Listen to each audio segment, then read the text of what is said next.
Mr. Dufresne, describe the confrontation you had with your wife the night that she was murdered.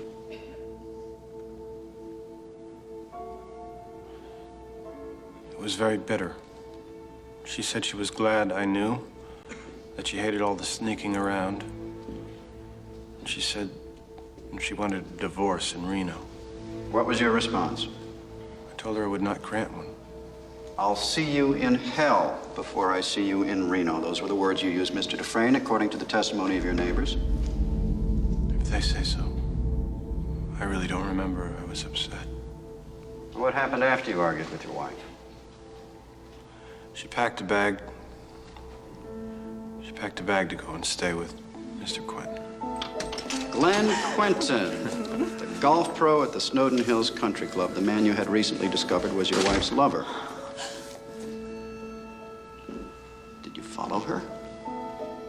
Went to a few bars first.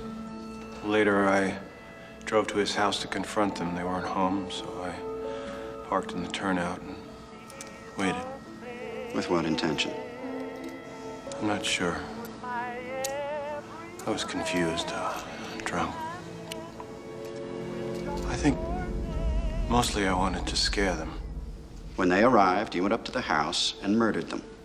No, I was sobering up. I got back in the car and I drove home to sleep it off.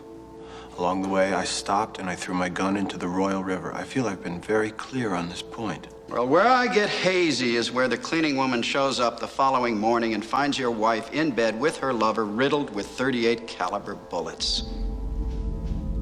Now, does that strike you as a fantastic coincidence, Mr. Dufresne, or is it just me? Yes, it does. Yet you still maintain that you threw your gun into the river before the murders took place. That's very convenient. It's the truth. The police dragged that river for 3 days and nary a gun was found. So there could be no comparison made between your gun and the bullets taken from the blood-stained corpses of the victims. And that also is very convenient, isn't it, Mr. Dufresne? Since I am innocent of this crime, sir, I find it decidedly inconvenient that the gun was never found.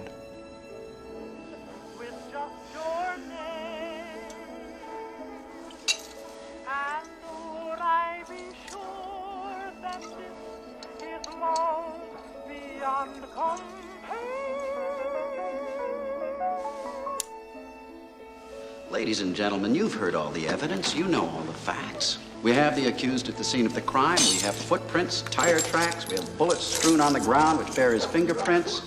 A broken bourbon bottle, likewise with fingerprints.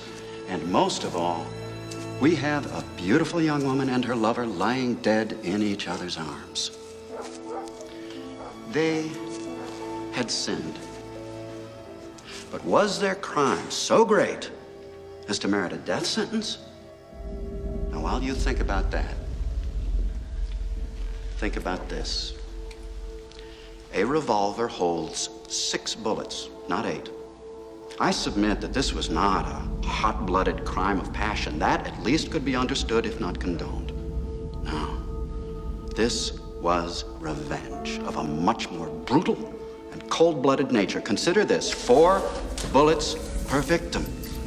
Not 6 shots fired, but 8. That means that he fired the gun empty and then stopped to reload so that he could shoot each of them again. An extra bullet per lover, right in the head. You strike me as a particularly icy and remorseless man, Mr. Dufresne. It chills my blood just to look at you. By the power vested in me by the state of Maine, I hereby order you to serve 2 life sentences back to back.